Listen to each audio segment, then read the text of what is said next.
આજે હું તમને બતાવવા જઈ રહી છું ઢેબરાનું ખૂબ જ સરળ વર્ઝન. જે નવી નવી રસોઈ બનાવતા શીખ્યા હોય એની માટે આ ખૂબ જ સહેલું રહે છે, કારણ કે તેમને વણવામાં તકલીફ પડે છે અને આમાં વાસણ પણ ઓછા વપરાય છે. તો વિદેશમાં રહેતા તમારા દીકરા દીકરીઓને પણ તમે આ રેસીપી મોકલી શકો છો.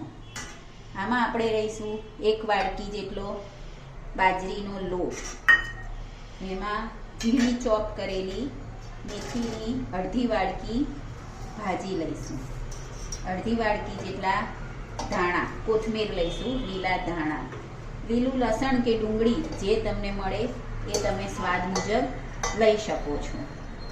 આટલું કર્યા પછી તમે એમાં આદુ મરચાંની પેસ્ટ નાખો. આદુ મરચાંને સરસ ઝીણા ક્રશ કરી દો. તમે લસણ ખાતા હોય તો તમે લસણ પણ નાખી શકો છો. ત્યારબાદ તમે એમાં સ્વાદ પ્રમાણે મરચું, કારણ કે તમે આદુ અને મરચું નાખ્યું છે તો તમે સ્વાદ મુજબ ધ્યાનમાં રાખીને જ નાખજો. ધાણા જીરું પાવડર, હળદર અને મીઠું તમે નાખી શકો છો. આનું નામ છે બાજરીના પુડલા, બરાબર. હવે તમે આમાં જે માપથી બાજરીનો લોટ લીધો હોય એ જ માપથી અડધું છાશ લો, બરાબર. છાશ લીધા પછી એ લોટને તમે મિક્સ કરી દો અને તમારે જોઈએ એ મુજબનું ખીરું જે આપણે પુડલામાં બનાવીએ છીએ એવું પોરિંગ કન્સિસ્ટન્સી વાળું તમે બનાવી દો. એ બનાવ્યા પછી તમે એને 5 મિનિટનો રેસ્ટ આપો. ને રેસ્ટ આપ્યા પછી હવે આપણે નોનસ્ટિક પેનમાં એને ઉતારીશું. આ એક ખૂબ જ સરળ 5 મિનિટ રેસ્ટ આપ્યા પછી આપણે આ ખીરામાંથી હવે પુડલા ઉતારીશું. જેને ઢેબરા ખૂબ જ ભાવતા હોય એની માટે આ ખૂબ જ સરળ વર્ઝન છે.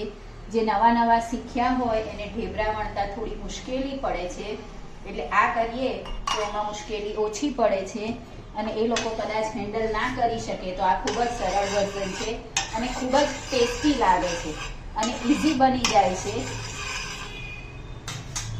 હવે આપણે નોનસ્ટિક પેનમાં તેલ મૂકીશું, એના પર તલ નાખીશું. સહેજ તલ તતડે એટલે એના ઉપર આ ખીરું પાથરીશું,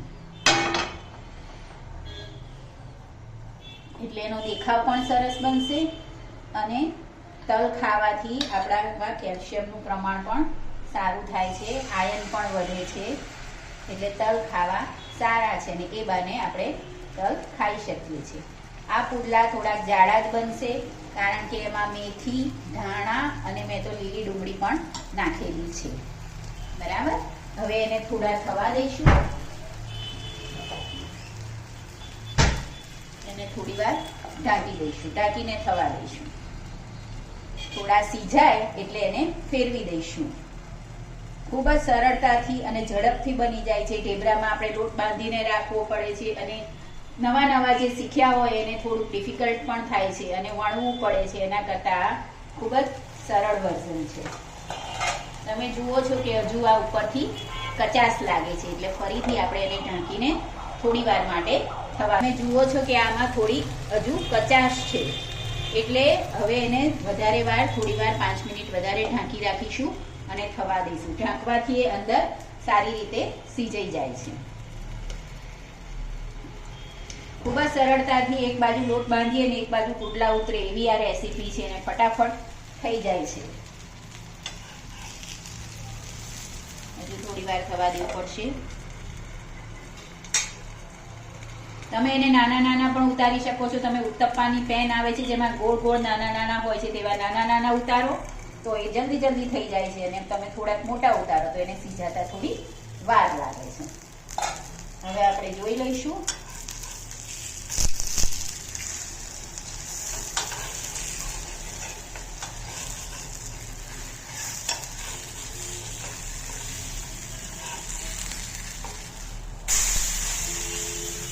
જો એ બુટાઈ દીધો છે, આવી રીતે ગોલ્ડન બ્રાઉન કલરનો થઈ જાય છે અને ગરમ ખાવાની ખૂબ જ મજા આવે છે. તમને થોડો કડક ભાવતો હોય તો તમે કડક પણ કરી શકો છો, તમને સોફ્ટ ભાવતો હોય તો સોફ્ટ કરી શકો છો. આને તમે ગ્રીન ચટણી સાથે ખાઈ શકો છો.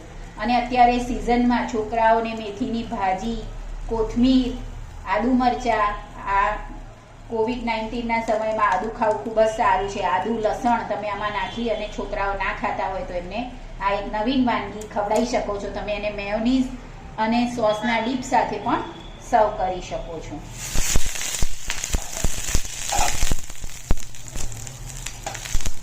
તમે ક્યાંક બહાર ગયા હોય ને તમને આવીને અચાનક એમ થાય કે હવે શું બનાવીએ, તો આ ઇન્સ્ટન્ટ બની જતી વાનગી છે. તમે એને 5 મિનિટ લોટને રેસ્ટ આપો તો સારું ઉતારી શકો છો. તરત પણ બતાવી દઉં ફરીવાર કે નાના પુડલા કઈ રીતે તમારે ઉતારી શકાય છે. તેલ મૂક્યું, તેલમાં તેલ નાખ્યું, તૈયાર તળવા આવે એટલે તમે નાના નાના પુડલા ઉતારી શકો છો. તમને ગોળ જોઈતું હોય તો તમે ઉત્તપ્પાની જે તવી આવે છે એ ઉત્તપ્પાની તવીમાં ઉતારી શકો, અથવા આમાં જ સાંકળો મૂકી અને તમે ઉતારી શકો છો.